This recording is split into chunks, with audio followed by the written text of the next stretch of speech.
Hello everyone, मैं रवि सिंह आपको बहुत बहुत स्वागत करता हूं मेरे यूट्यूब चैनल पे। मैं आप सभी को बताऊं क्लास 10th के साइंस का वेरी इंपॉर्टेंट टॉपिक है ये हमारा पर्यावरण। इसमें से पूछा ही जाने वाला है प्रश्न, ठीक है।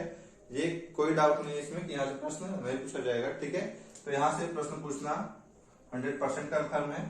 तो पहले हम लोग देखते हैं पर्यावरण क्या है। तो पर्यावरण ना दो शब्दों से मिलकर बना है, परिधन आवरण।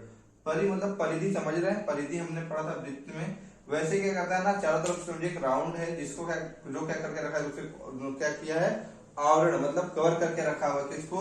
जैविक और अजैविक घटक को, ठीक है ना।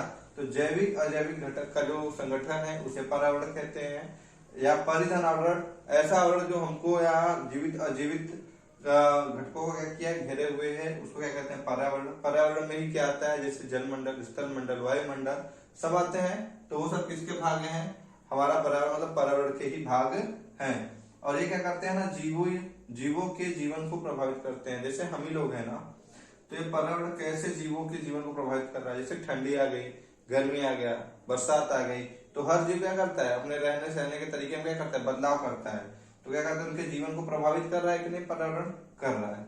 तो ये टॉपिक लिख दीजिएगा, ये इतनी चीजें लिख देंगे, कंप्लीट हो जाएगा, ठीक है। उसके बाद है पूछा जाने वाला टॉपिक की पर्यावरण में ना जैव निम्नीकरणीय और अजैव निम्नीकरणीय मतलब बायोडिग्रेडेबल, नॉन बायोडिग्रेडेबल मटेरियल के बारे में पूछा जाता है एग्जाम में। तो जैव निम्नीकरणीय, ठीक है। निम्नीकरणीय में क्या है कि जैव मतलब बायो मतलब ऐसा कोई चीज हो, ऐसी कोई सामग्री हो, ऐसी कोई थिंग जो कि क्या हो ना, प्राकृतिक कारकों जैसे क्या है ना, बारिश बारिश की मतलब बारिश समझ लीजिए, या समझ लीजिए पानी से, अल्ट्रावायलेट रे से, या किसी भी प्राकृतिक कारक द्वारा वो अपघटित हो जाए, मतलब वो किसी और फॉर्म में जाए, चेंज हो जाए करके समझिए, या तो सॉइल में मिल जाए, ठीक है ना। जैसे क्या करते हैं, सॉइल में कचरे को डाल देते हैं, कचरा जैसे कर लेते हैं केले का छिलका या सब्जी के छिलके को आप सॉइल में डाल दीजिए, या कागज को सॉइल में डाल दीजिए, और कुछ समय बाद वो सॉइल में ही मिल जाए, ठीक है ना। तो वो क्या हो, बायोडिग्रेडेबल मटेरियल है। कैसा है? बायोडिग्रेडेबल मटेरियल है। तो मैंने देखा एग्जांपल में सब्जी के छिलके, कागज, पत्ती, लकड़ी, ठीक है ना, और गोबर, जूट, कपास आदि ऐसे कुछ चीजें हैं जो कि क्या करते हैं कि अगर आज मैंने उसको अपशिष्ट को बाहर कहीं अलग जगह रख दिया तो वो हमको कुछ दिन बाद नहीं मिलेगा, ठीक है ना। और ऐसी चीज जो क्या हो, प्राकृतिक कारकों द्वारा अपघटित ना हो, ठीक है ना, वो जिस फॉर्म में उसी फॉर्म में है, और उसको चेंज भी करेंगे तो वो क्या करेगा, नुकसानदायक हो सकता है। तो वैसे को क्या कहते हैं, अजैविक निम्नीकरणीय। जैसे क्या होता है, प्लास्टिक।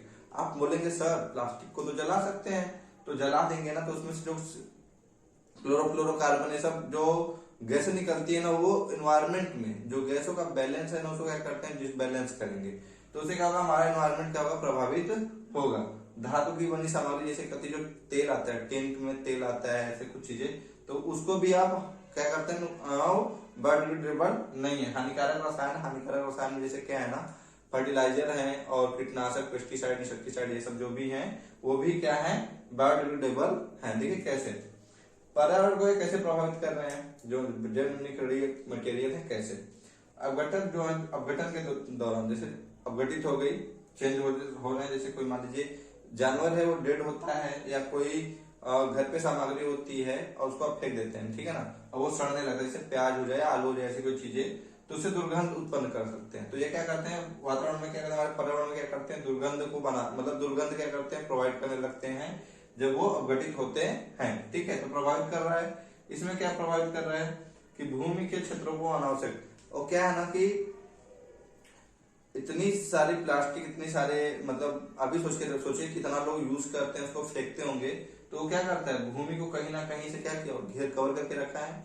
जैसे मान लीजिए कहीं पे 1 एकड़ के आसपास कचरा फेंका गया है, ठीक है ना, तो वो क्या है, भूमि ढकी हुई है ना, उस भूमि का यूज नहीं हो रहा है, तो अनावश्यक क्या हुआ है, उस भूमि को ये मटेरियल क्या घेर के रखा हुआ है, ये फॉर्म में तो चेंज ही नहीं हो रहा है, ठीक है। कुछ हानिकारक गैसों जैसे अमोनिया, मीथेन, CO2 आदि उत्पन्न कर सकते हैं।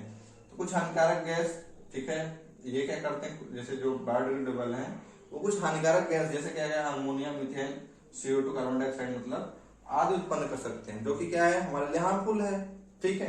वैसे ही उर्वरक जैसे हैं, कीटनाशक हैं का प्रयोग मिट्टी में रासायनिक संरचना में बदलाव करती है, क्या करता है ना, उर्वरक डाल दिया, आपने कीटनाशक दिया, तो क्या करता है ना, मिट्टी में जो रासायनिक पोजीशन है, पीएच है, जो पीएच मान समझिए मेनली पीएच मान को क्या करता है, इनबैलेंस बनाता है। पीएच जो है ना इनबैलेंस होता है, ठीक है। तो उससे क्या होता है, जलीय जीव जैसे क्या होता है, जो केमिकल है ना वो लीचिंग द्वारा, लीचिंग मतलब धीरे धीरे अपने ओजोन लेयर सॉरी वो अपने सॉइल का होराइजन होते हैं, स्तर होते हैं, और वहां से सॉइल ना मिट्टी का पानी क्या होता है, लीच करके नीचे नीचे नीचे जाता है, और कुछ समय बाद ना वो जाके पानी में मिल जाता है। जो पानी है ना वो जो ग्राउंड वाटर है वहां जाके मिल जाता है, और जो क्या उस जीव पिलाने वाले जो जीव उस पानी को पीते हैं, तो उनके अंदर बॉडी के अंदर क्या करते हैं, फंक्शन को क्या करते हैं, डैमेज करते हैं। तो आप सब इसका एक स्क्रीनशॉट लीजिए, इसके आगे मैं फिर आपको इसके आगे की चीजें बताता हूँ। स्क्रीनशॉट ले लिया होगा, आइए देखते हैं।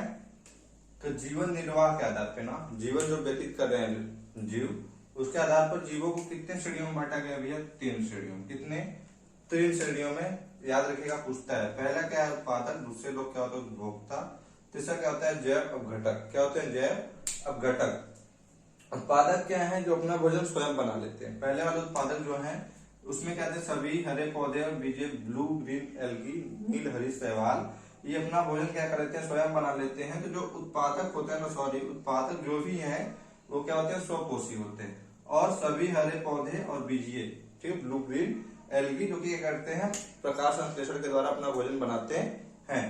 उसके बाद आता है उपभोक्ता, ठीक है ना। तो वो क्या करता है ना, इन्हीं उत्पादक जैसे पेड़ पौधों से क्या मिलता है, जैसे अनाज जो भी है, फ्रूट जो भी है, वो सब हमको कहाँ से मिलता है, हरे पेड़ पौधों से। तो उत्पादक द्वारा उत्पादित भोजन पर आश्रित होते हैं। कैसे, 2 तरीके से। एक प्रत्यक्ष मतलब डायरेक्ट हो सकता है भैया, एक क्या हो सकता है, परोक्ष मतलब इनडायरेक्ट, ठीक है। डायरेक्ट या इनडायरेक्ट तरीके से आप इसी हरे पेड़ पौधों या जो भी हैं उनके द्वारा उत्पादित भोजन पर आश्रित होंगे जीव, ठीक है। तो उसे क्या कहते हैं, उपभोक्ता कहते हैं।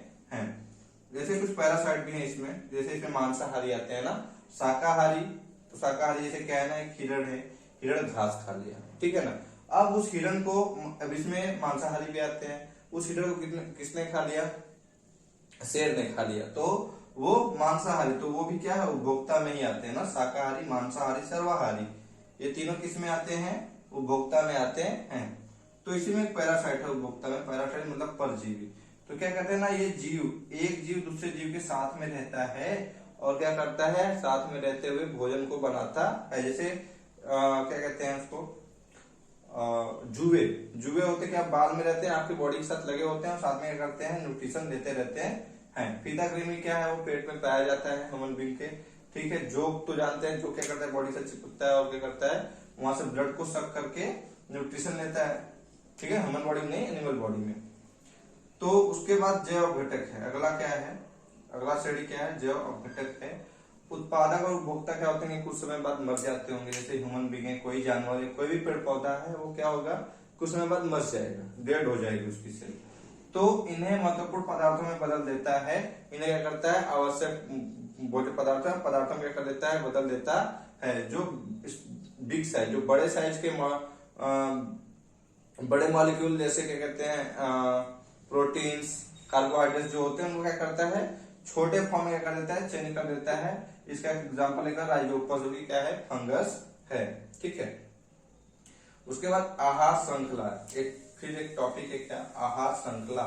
आहार श्रृंखला में क्या होता है, ये रैखिक अनुक्रम है। रैखिक अनुक्रम मतलब समझ रहे हैं ना, लीनियर एक सीक्वेंस, लीनियर सीक्वेंस है क्या ना, एक दूसरे से जुड़े हुए लोग। जब आहार श्रृंखला में क्या होता है ना, आहार मतलब खाने की बात हो रही, भोजन के आधार पे एक जीव दूसरे जीव से क्या होते हैं, जुड़े होते हैं। तो ये क्या करते हैं ना, पोषक तत्व तथा ऊर्जा क्या होता है, हस्तांतरण होता है। इसमें क्या होता है ना, पोषक तत्व तथा ऊर्जा का हस्तांतरण कैसे होता है, एक जीव दूसरे जीव का सेवन कर लेता है। जैसे पौधा था, उसे भैया हिरण ने खा लिया, हिरण को बब्बर शेर ने खा लिया, तो ये है कि नहीं, यहाँ से ऊर्जा यहाँ गई होगी, यहाँ से ऊर्जा शेर के पास गई होगी, ठीक है। तो पोषक तत्व और ऊर्जा हस्तांतरण हुआ कैसे, ये एक दूसरे का सेवन कर रहे हैं, तब यही है आहार श्रृंखला को दर्शाने का एग्जाम्पल है छोटा सा, ठीक है। उसके बाद है कि एक चेन बनती है, उस चेन में क्या होता है, पहले उत्पादक आते हैं। आहार श्रृंखला का जो चेन है उसमें उत्पादक पहले हैं, जैसे हरे पेड़ पौधे, बीजिए, प्राथमिक उपभोक्ता क्या है, जो इनको खा जाते हैं, जैसे शाकाहारी होंगे, पेड़ पौधे को जो भी खाएगा वो शाकाहारी ही होगा, शाकाहारी। फिर द्वितीय उपभोक्ता किसे कहते हैं, जो मांसाहारी, मतलब जो इनको खाते, जैसे हिरन हो गए, मैंने बताया बकरी हो गई, ये सब चीजें इनको जो खाते हैं वो मांसाहारी। अभी मांसाहारी को भी कुछ मांसाहारी होते हैं कि खा जाते हैं, जैसे बाज होता है, बाज होता है, ठीक है ना। सांप जो होता है ना, सांप, उसको ये क्या कर देता है, खा लेता है। उसके बाद बड़ी मछली क्या करती है, छोटी मछली को खा जाती है। बड़ी मछली क्या करती है, छोटी मछली को भी खा जाती है। तो ये है क्या, फूड चेन, ठीक है। और फूड चेन में, ठीक है ना, एक चीज याद रखिएगा कि जो फूड चेन है, आहार श्रृंखला में सबसे ऊपर रहने वाला जो जीव होता है उसको क्या कहते हैं, शीर्ष उपभोक्ता कहते हैं। क्या कहते हैं, शीर्ष उपभोक्ता कहते हैं, ठीक है। तो एक काम करिए कि आप सब इसका ना स्क्रीनशॉट लीजिए, फिर मैं इसके आगे आपको क्या बताता हूँ फूड वेब के बारे में ना। आप सभी ने स्क्रीनशॉट ले लिया होगा। आइए देखते हैं ना, जैव आवर्धन एक टॉपिक है, ठीक है ना। बायोलॉजिकल मैग्निफिकेशन, मतलब क्या है, किसी चीज का बड़ा होना, ठीक है ना। तो इसमें क्या है ना, हानिकारक रासायनिक पदार्थ आहार श्रृंखला में प्रवेश करके। हानिकारक रासायनिक पदार्थ जैसे कैसे आहार श्रृंखला में प्रवेश करते हैं, जैसे पानी है, ठीक है ना, आपने खेत में सिंचाई की, उर्वरक मिला दिया और आपने केमिकल मिला दिया, जैसे क्या हर्बिसाइड, मतलब आपने घास चलाने की दवा मिला दी उसमें, तो उसमें क्या है कि वो पानी के साथ मिल गया, वो पानी किसी तरीके से बहाव के कारण निकला, नहर में गया, नहर से वो नदी में गया, नदी से वो बड़े जल स्तर में गया, और वो फिर क्या किया, किसी जीव ने उसको क्या किया, पिया, ठीक है ना, उस पानी को पी लिया, अब उसके अंदर पहुंचा, तो उस तरीके से क्या हुआ ना कि वो आहार श्रृंखला में जो जीव है ना, नीचे से ऊपर वाले जो जीव जा रहे हैं, इस तरीके से समझिए कि एक जीव को दूसरा जीव खाएगा। जैसे क्या है ना, मैं एग्जांपल से आपको समझाता हूं कि एचजी जो होता है, समझ लेना, पारा, ठीक है ना। तो ये क्या है, एक तरीके का विषाक्त है, मतलब कहते हैं पॉइजनस मटेरियल है। इसमें क्या है ना कि अगर एक मछली है, बड़ी मछली है, और इसको खा ली, मछली ने इसको खा लिया, और मछली को किसी मतलब चील ने, समझिए, उठा के ले गया, बाज जो है उसको लेके गया चील को, चील ने इस मछली को उठाने लेके गया और इसको 100 चील ने खाया, 100 चील ने खाया। तो देखिए ना कि ये मछली एक थी, इसने 100 चील की क्या किया, 100 चील के लिए क्या किया, एक हानिकारक पदार्थ क्या किया, ट्रांसफर कर दिया है, ठीक है, क्या कर दिया, ट्रांसफर कर दिया है। और ये घटना ही क्या कहलाती है, जैव आवर्धन कहलाती है, ठीक है ना। क्योंकि क्या होता है, अधिक मात्रा में एकत्रित होता है, और ये क्या, जैसे क्या, एक देखिए अधिक मात्रा बढ़ती जा रही है। ये एक मछली थी, 100 चील, अब 100 चील है, मान लीजिए 1-2 चील मर गया, कुछ हो गया, तो उसको अदर एनिमल खाएंगे ना, तो उस तरीके से क्या होगा, ये बढ़ते जाएगा। ये घटना ही क्या कहलाती है, जैव आवर्धन कहलाती है। अब देखते हैं ओजोन के बारे में पूछता है, ओजोन के बारे में आता है। तो ओजोन जो है ऑक्सीजन के 3 अणु O3 से बना होता है, मतलब ऑक्सीजन के 3 अणुओं से मिलकर क्या बनता है, ओजोन लेयर बना है। ओजोन लेयर जो है ना, क्या है, टॉक्सिक चीज है, क्या है, विषाक्त, विष है एक तरीके का, ठीक है ना, जहरीला है, लेकिन वो हमारे लिए क्या कहते हैं कि हमारे पास नहीं, वो हमसे बहुत दूर है। और वो क्या करता है ना, सूर्य की पराबैंगनी किरणें जो हैं उससे हमारी रक्षा करता है। सूर्य की जो पराबैंगनी किरणें आती हैं, तो क्या होता है ना कि मैं यहाँ पे आपको एग्जांपल समझाता हूँ। जैसे ऑक्सीजन के 2 मॉलिक्यूल है ना, इस पे मान लीजिए क्या आई, यूवी रेज आ गई, यूवी रेज आई, और यूवी रेज जब आई ना तो ये टूट जाते हैं, ठीक है ना, ये टूट के अलग अलग हो जाते हैं। और उनके अंदर प्रॉपर्टी क्या होती है ना, ये किसी भी अलग अलग होने के साथ किसी के भी साथ क्या हो जाते हैं, कंबाइन हो जाएंगे। कंबाइन मतलब जैसे कोई मान लीजिए O2 था, O2 के साथ ये कंबाइन हो जाते हैं, O2 के साथ O3 बना लेते हैं, ये O2 के साथ एक कंबाइन होकर O3 बना लेता है। तो इस तरीके से जो ये यूवी रेस थी ना, वो ओजोन लेयर में ही क्या हो जाती है, अवशोषित हो जाती है, और हमारे ह्यूमन बींग के पास क्या होती है, पहुंच ही नहीं पाती है। तो ये जो पराबैंगनी किरण है, स्किन कैंसर कॉज करता है ना, स्किन कैंसर कॉज कौन करता है, पराबैंगनी किरण करता है। और जैसे स्किन कैंसर ह्यूमन बींग में होता है, तो मेलानिन नामक एक पदार्थ है, वो क्या होता है कि आपका जो स्किन कलर है ना, वो कैसा है, जैसे आप कोई काला है, ज्यादा काला है, डार्क है, ब्लैक है कोई ह्यूमन बींग, तो उसमें मेलानिन ज्यादा है। अगर वो ज्यादा गोरा है तो उसमें मेलानिन क्या है, कम है। और जिसके अंदर मेलानिन कम है उसको स्किन कैंसर होने के चांसेस ज्यादा हैं, और जो जिनके अंदर मेलानिन ज्यादा है, मतलब जो काले लोग हैं, उनको स्किन कैंसर होने के चांसेस बहुत कम है, ठीक है। उसके बाद एक CFC क्लोरोफ्लोरोकार्बन गैस है। क्लोरोफ्लोरो जो कार्बन है ना वो फ्रिज और ये जो आग बुझाने वाली मशीनें हैं वहां से निकलती हैं, उसमें यूज होता है इसका। तो हुआ क्या कि इसका यूज काफी समय से हो रहा था। तो अंटार्कटिका जो है नॉर्थ और साउथ साइड में, वहां पे क्या है ना कि देखा गया कि ओजोन में ना छेद हो गया। छेद मतलब बहुत बड़ा छेद हो गया। और ये कब का बात है ना, 1970 उत्तर की बात है, बहुत पहले की बात है ये। तो उसमें हुआ क्या ना कि लगभग इसकी जो मान लीजिए ओजोन है ये यहाँ से यहाँ तक, इसका ना जो लगभग मोटाई है वो कितना है, 300 डॉप्सन है। कितना है, 300 डॉप्सन यूनिट है। और जब देखा गया ना तो वहां पे बस कितना बचा है, 100 डॉप्सन यूनिट बचा है। मतलब वहां पे जो छेद हुआ है वो काफी बड़ा हो चुका है और वो कितना बस बचा है, 100 डॉप्सन बचा है। और 200 डॉप्सन का यूनिट को क्या हो चुका है, खत्म हो चुका है।